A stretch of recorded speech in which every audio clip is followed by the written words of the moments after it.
Hello, everyone, and welcome to the LoVetri Institute for 2020 online.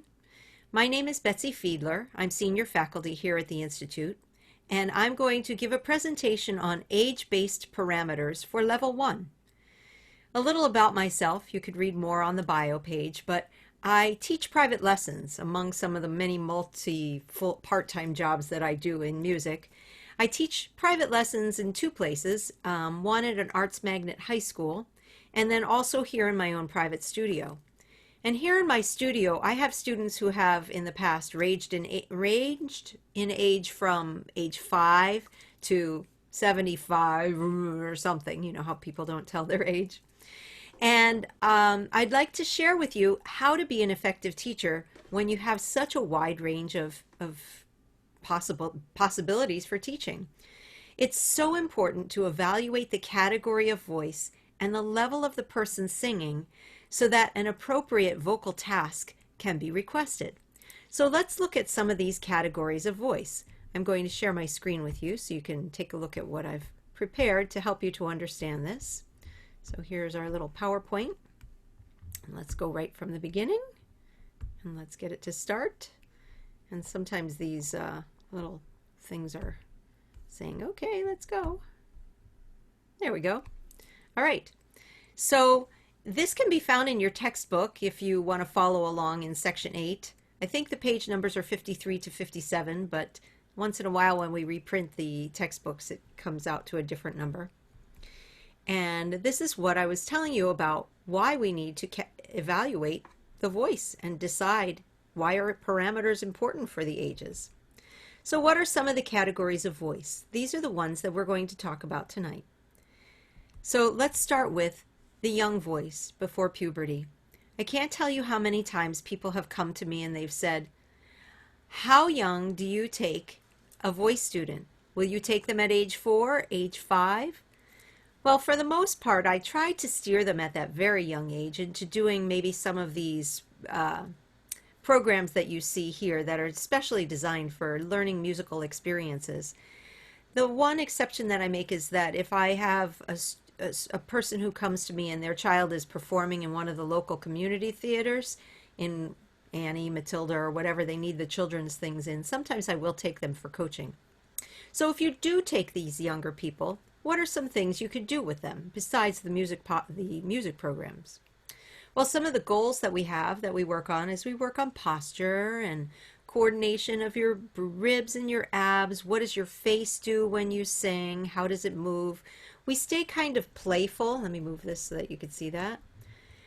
We do lots of games with physical awareness. We take a nice slow pace, lots of repetition, very much patience. Really, I stress using that head register, allowing them to be free and working a little bit on chest register. I can actually give you direct examples with currently I'm teaching my grandchildren piano, but with all of my piano students, I encourage them to sing along with. And my grandson, he's pretty cool, so he sings all the stuff down low, and his dad's a tenor. He says, Bud, you got to sing in head voice sometimes. So we work a little in head register. And his baby sister, who thinks she's also taking piano lessons at age 4, mostly we just sing together, and she loves singing time with Grammy. None of that is formal. Although sometimes I will work with saying, now this is what you have to do to make the C sound. Can you do little things like that, and lots of repetition. So that's the young voice. Now there is the special category of the child performer. Some of them who are being paid to sing already have quite above average ability. They're quite precocious, and you could go much more quickly with them. The child belter is actually a special category. Some of these kids are born just doing that, and it's a natural vocal quality they have with very little effort. So with those kids, you would also work on posture and breathing. You would still teach them about head register so they have a balanced voice. You might want to tell them, well, you know, your voice is like the arm muscle. You got to work the top muscle as well as the bottom muscle. Otherwise, you look a little lopsided. So you want to make sure they still have flexibility in their face and their jaw so they're not straining or pushing to sing some of the notes that they want to. And for repertoire, you don't necessarily want to go with art songs for somebody who's a child belter who's already singing belty stuff, but they can gradually learn how to do a lighter, mixier quality. The important thing with the young voice is that you must include the parents. You know, you want to tell them what you think of the child's ability. You want to tell them what you're going to do in your training, what goals you have, and you want to have the parents on board with you with those goals right from the outset. You know, if you have parents who say, I want my child to do this, I want them to do XYZ, belt like crazy or whatever, and you don't feel that that's a safe goal for your student to work on, you must not work with that child unless you can redirect the parents' goals to something that you feel is functionally healthy for that child. So stand firm on that. So now let's go into puberty. Let's start with the boys' voices. Well, certainly everybody knows about the voice change. Every change is different. I have 3 sons. The first son, his voice change happened over maybe a couple of months' time, and you know, he's my drummer. He never liked doing a lot of singing, and when his voice changed, he just kept singing low, and even to this day when he goes to church, he sings all the songs in an octave lower than everybody else, and he's happy with that. My second son, his voice change took a long time. Really, all through high school, he still was not changing very much, just a little bit.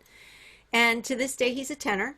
He sings tenor. He cantors for his church choir, and he minored in music as a singer, and he still loves singing, so it was a gradual change. My third son, who was my biggest child, one night, I swear, he went to bed and said, "Good night, Mom," and the next morning he woke up and said, "Hey, Mom, what's for breakfast?" And I'm like, "Who are you, and what did you do with my child?"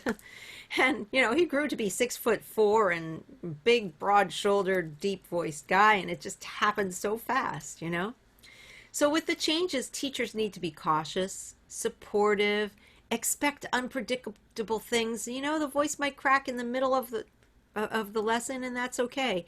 You might also have, you know, some days where they can sing certain notes and then the next day they can't. You know, there's sometimes some unpredictable behavior there. So we keep it light. You know, I'll say, okay, we're going to cross over that place where it switches, and it might yodel a little. That's okay. We're just going to make sure we keep it flexible. But gradually you can strengthen their chest register a little bit at a time, and then start bringing that to match the head. You want to continue to keep working on head register because you don't want them to lose it. You want it to keep it flexible. So now let's talk about what happens with girls and the girls' voices. You want to acknowledge that there are some hormonal idiosyncrasies that can pop up. You know, they might have cramps, they might have swelling on their folds certain times of the month. It might cause problems to their sound or to their breathing or to their emotions. You know, teachers, just be sensitive to that, and don't be embarrassed to say, you know, that maybe what you're feeling now, could that possibly be the effect of some hormonal changes going on? And more often than not, the girls are really relieved that there's not something wrong with them, or that I'm recognizing with compassion that, you know, today we're going to take it easy, and next week we'll be back to normal. You know, often they'll say to me, "Do you mind if I sit through our lesson today?" And I don't even have to ask another question. So these are some things to be sensitive about with the puberty time.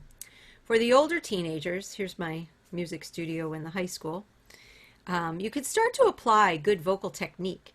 Take the voice through its functional behaviors from high to low, chest, head, bright vowels, dark vowels, connection to the breathing, lots of styles. This is a good time to say, don't stick to just one style. You could do multiple styles and then decide later what you want to branch off into. The hardest thing for this group is finding appropriate repertoire because, you know, they all come in and they have their opinions of what they like to listen to, and they come in and say, "I'd like to sound like Billie Eilish," who's the popular one right now. And, you know, so you want to help them find things that are or I have one girl who came in and she says, "Hi, I would like to learn to be a belter."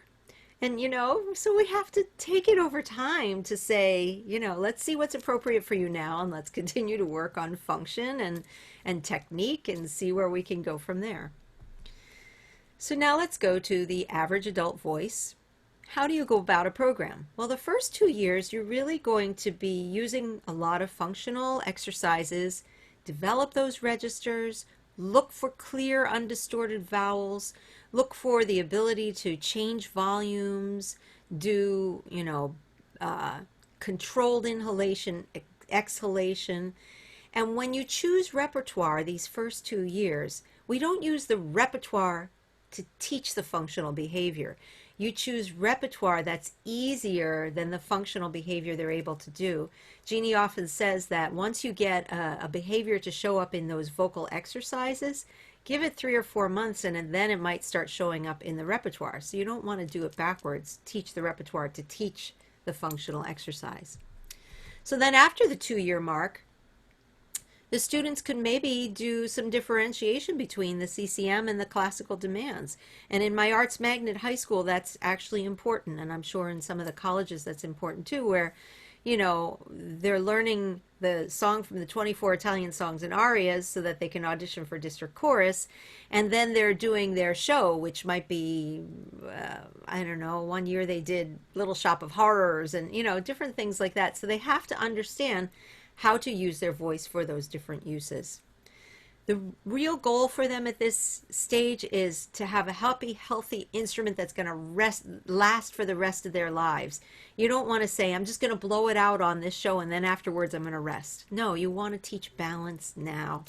Be careful, go slowly, learn all you can. Ask advice on the Somatic Voicework email group if you have questions about working with beginner students and the young adults. We have such a wealth of information and people with experience who could help you. So now let's go decade by decade. For people in their 20s and 30s, you could work on range, dynamics, vowel sounds, breath, work on stamina, work on variability.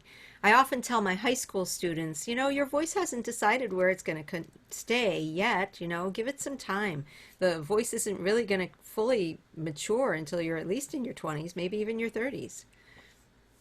So the repertoire demands set up the requirement for what you're teaching in function. So here, this is not the beginning student. This is somebody who is out there performing gigs, doing jazz sets, or doing shows, or doing whatever they're doing.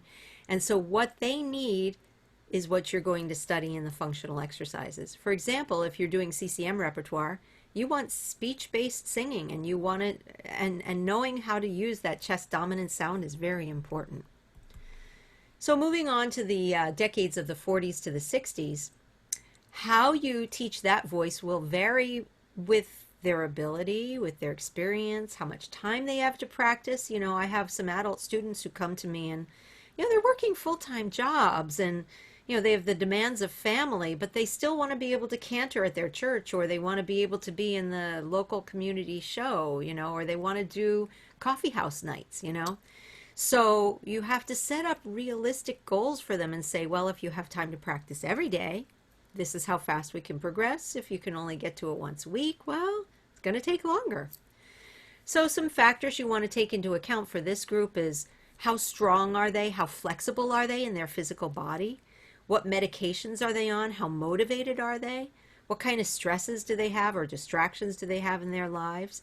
Are there menopausal hormonal changes? Because that definitely can affect singers. And, I've worked compassionately with some women through that time in their lives. For all of these singers, you really want to do a thorough intake form so that you can find out all you can about this singer so you can best serve them. And Leishan is going to do a presentation on the intake form pre-recorded for you to watch. So you can take a look at that later. So we have some different categories. We have the singer's voice. So you can have a singer who comes to you who has no prior vocal training. That does happen to me, especially with my church people. They love to sing, they're in good shape, they have time to practice, they need a little bit of everything. They need some breathing, some posture, register isolation, vowels, articulation, strong song styles. They need a little bit of that, everything. But you could compare that. Sometimes you'll get into your studio a singer who wants to come in and still sing with the choir in the show, who's less physically active. They don't have a lot of time to practice. They don't really have a singer's voice. It might take them more time to reach their goals, but they want to be fulfilled with singing too. So that's a gift that we can share together. Another category is the professional voice, and the professional voice would be considered someone who has at least 2 years of training, or they've been singing in performance. they'll go quicker. Their progress will be quicker. The material they sing needs to be more challenging. The singer themselves will probably choose the songs based on what gigs they need to be doing. Encourage them to perform as much as possible, wherever, whenever. Do a coffee house, sing for your family. You know, in this time of being on Zoom all the time, record yourself on YouTube and then invite everybody with their cocktail and sing and play the YouTube video on YouTube. So, I mean, just encourage them to do as much singing as they possibly can. This is a group I love, the senior adults who are 65 and up. When they work together, be very physically involved with their singing. Keep the body strong, vigorous, vital, you know. Do some physical warm-ups before you start to sing with them. Encourage them to do fitness things. Exaggerate every vocal activity. Take breaks, take frequent breaks, but keep working towards more repetitions so that they can build strength and stamina. Vocalize in head. Don't let them lose that elasticity in there. Work on muscle tone, especially in the older singers as they start to get a little wobbly vibrato. You need to work on muscle tone both in the vocal folds and the ribs and the abs. Work with their posture. Encourage them to do body work. When you're working with them, don't drive, drive, drive. You want to balance rest and activity. You know, balance your high expectation with reasonable goals. Keep them moving. I have a senior adult who came to me this year with the goal that he wanted to be the lead in Man of La Mancha. It was his dream role, and the show was supposed to go up in October. It's now been postponed, but he worked with me for a year, and he knew his goal was to build strength and stamina so that he could sing the whole show. And that's what we worked on. And he did physical therapy. He did everything he needed to get to that place. So they never got to the auditions. I don't know if he would have gotten the part, but it's put off for another year. But love working with my seniors. So now we talk about the pathological voice. If someone has a diagnosis from an otolaryngologist, be careful. Or if you hear something and you want to refer them to an otolaryngologist, that's a wise idea. If you don't have the skills and the experience in working with injured voices, refer them to someone who does. If they've been cleared by their doctor and you're the only one in the area, proceed carefully. Work with posture, work with breathing, relaxation, ease of production, gentle singing. Consult with a singing voice speech-language pathologist.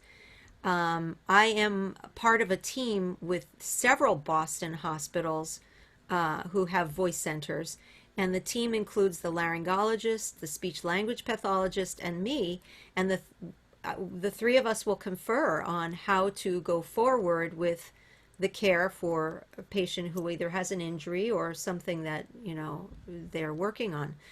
And I've used the chat room for advice. We have wonderful people with a lot of great experience, and asking the laryngologists themselves and the speech-language pathologists themselves, and study, study, study. Rule number 1, do no harm. If you have the best intention and you're studying and finding out what you can, you know, it's a good thing for these pathological voices. So another category are adults with pitch orientation problems or other mechanical flaws that they might have. It is possible to teach adults to match pitch. And if you make it all the way to level 3, Jeannie will hopefully be able to do a session on that. I know that she always is looking for somebody who can't match pitch so she could work with them. Some other issues that perhaps they might need to work with, maybe pronounced postural problems. The student I told you about for Man of La Mancha, he had a rotator cuff injury. And so he knew when he came in that he was hunched over, and I immediately asked him about it, and he was doing physical therapy. He was doing what he needed, and I just needed to help his voice, you know. Some people who are recuperating from a long illness. I had somebody who had an injury from an intubation, and after she did the course with the laryngologist and the speech-language pathologist, she came to me just to help rebuild strength and stamina again in the singing. Others people's with permanent or minor hearing loss. I had a cantor, church cantor, who both the pastor and the music director actually paid for her to come to me because she was having a hard time matching pitch, and right from the outset of our lessons I could tell she had a hearing problem. And I asked her if she had gotten evaluated for that, and she put it off and put it off. And after, the 8 sessions that the church had paid for with me, she finally went to the doctor, and sure enough, she has permanent hearing damage. They got her ear, she kept in touch with me, and they got her hearing aids, and she reported that her singing was becoming so much better now that she could actually hear what she sounded like. Amazing. So with these people, you want to go slowly. Lots of repetition, lots of patience, persistence. I persisted with telling her, you need to go to get a hearing test. You need to go get a hearing test, Be supportive, be innovative, be creative, be steadfast with these singers. Then you might have some adults with physical challenges or conditions or with special needs. They can be such a gift to work with. I have several special needs people I've worked with in the past. One girl with autism, and she was blind. And so our lessons together, we had to find a whole new way of understanding what the body was doing without being able to see it. I couldn't show her my chart of what the lungs looked like. She couldn't climb inside her body to see what the lungs and the diaphragm looked like. So we had to find new ways to understand all of these things together. You're the facilitator that helps them to work on the skills they want in their own singing, and she was so grateful that I worked with her. Body work can help these people too. Recommend someone who does body work, a chiropractor or Alexander technician, physical therapy, any of these. This is again where it's important to have a really good intake form so that when you're working with them, you know what the limitations might be. And our last category here is psychogenic voices. A psychogenic voice is one where the defect that you hear is not caused by something physical or physiological. It's more likely psychological or emotional or past trauma or something.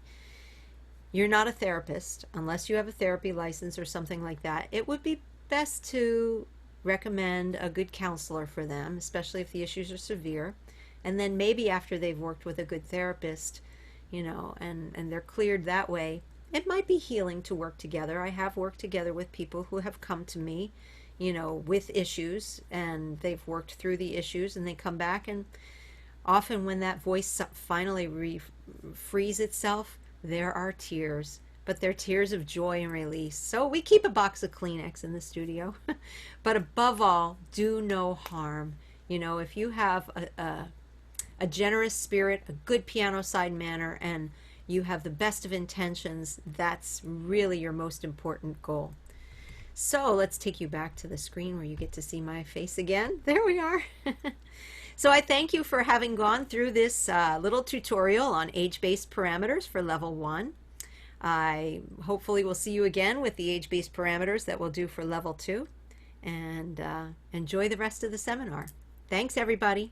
Bye.